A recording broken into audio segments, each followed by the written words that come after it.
ಬೆಳಗ್ಗೆ ಎದ್ದು 7:30ಗೆ duty start ಮಾಡೋಣ ಅಂತ ಮನೆಯಿಂದ ಕೆಳಗಡೆ ಬಂದು ನೋಡಿದ್ರೆ ನಮ್ಮ ಮಾಮ ಆಲ್ರೆಡಿ ಗಾಡಿನ ವಾಶ್ ಮಾಡಿ ನಿಲ್ಲಿಸಿದ್ರು.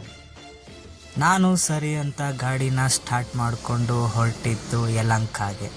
ಮಧ್ಯದಲ್ಲಿ ಕಸ್ಟಮರು ಫೋನ್ ಮಾಡಿ ಸ್ವಲ್ಪ ಬೇಗ ಬಾರಪ್ಪ ಅಂತಂತಂದರು. ಅದಕ್ಕೆ ನಾನು ಗಾಡಿನ ಫಾಸ್ಟ್ ಆ್ಯಂಡ್ ಫ್ಯೂರಿಯಸ್ ಆಗಿ ಫಾಸ್ಟಾಗಿ ಹೋಗಿ, ಎಷ್ಟೇ ಫಾಸ್ಟಾಗಿ ಹೋದರೂ ಬೆಂಗಳೂರು ಟ್ರಾಫಿಕಲ್ಲಿ ರೀಚ್ ಆಗಿದ್ದು 8:20ಕ್ಕೆ. ಕಸ್ಟಮರ್ನ ಪಿಕಪ್ ಮಾಡಿ ನಾನು ಫಸ್ಟ್ ಹೊರಟಿದ್ದು ದಾಬಾಸ್ಪೇಟೆ ಇಂಡಸ್ಟ್ರಿಯಲ್ ಏರಿಯಾಗೆ. ಆಮೇಲೆ ಮಧ್ಯಾಹ್ನ 1:30 ಆಯಿತು. ಎಲ್ಲಾದರೂ ಹೋಟೆಲ್ಗೆ ಹಾಕಪ್ಪ ಊಟ ಮಾಡಬೇಕು ಅಂದರು ಕಸ್ಟಮರು. ಅದಕ್ಕೆ ನಾನು ಹೋಟೆಲ್ನ ಹುಡುಕ್ಕೊಂಡು ಹೋಗ್ತಾಯಿದ್ದೆ. ಅಲ್ಲಿ ನನಗೆ ಕಾಣಿಸಿದ್ದು ನಂದಿ ಉಪಚಾರ್ ಹೋಟೆಲ್. ಹಾಗೆ ಕಸ್ಟಮರು ನೀನು ಊಟ ಮಾಡ್ಕೊಳ್ಳಪ್ಪ ಅಂದರು. ಅದಕ್ಕೆ ನಾನು ಒಂದು ಮಸಾಲೆ ದೋಸೆ ಆರ್ಡ್ರ್ ಮಾಡಿ ತಿಂದೆ.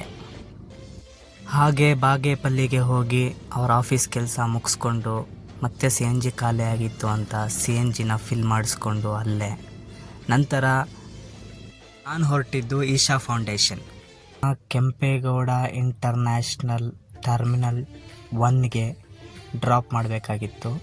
ಕಸ್ಟಮರ್ನ ಅಲ್ಲಿ ಡ್ರಾಪ್ ಮಾಡಿ ನಾನು ಹೊರಟಿದ್ದು ಪಾರ್ಕಿಂಗ್ಗೆ. ಸ್ವಲ್ಪ ಹೊತ್ತಾದಮೇಲೆ ನಮ್ಮ ಮಾಮ ಕಾಲ್ ಮಾಡಿ 6:30ಗೆ ಲ್ಯಾಂಡ್ ಆಗ್ತಾರೆ, ಅವ್ರನ್ನ ಕರ್ಕೊಂಡು ಕೆಂಗೇರಿಗೆ ಡ್ರಾಪ್ ಮಾಡು ಅಂತ ಅಂದರು.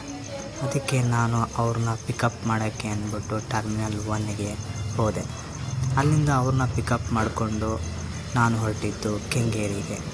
ಅವ್ರನ್ನ ಮನೆಗೆ ಡ್ರಾಪ್ ಮಾಡಿ ನಾನು ಮನೆಗೆ ಹೊರಟೆ. ಇದೇ ಇವತ್ತು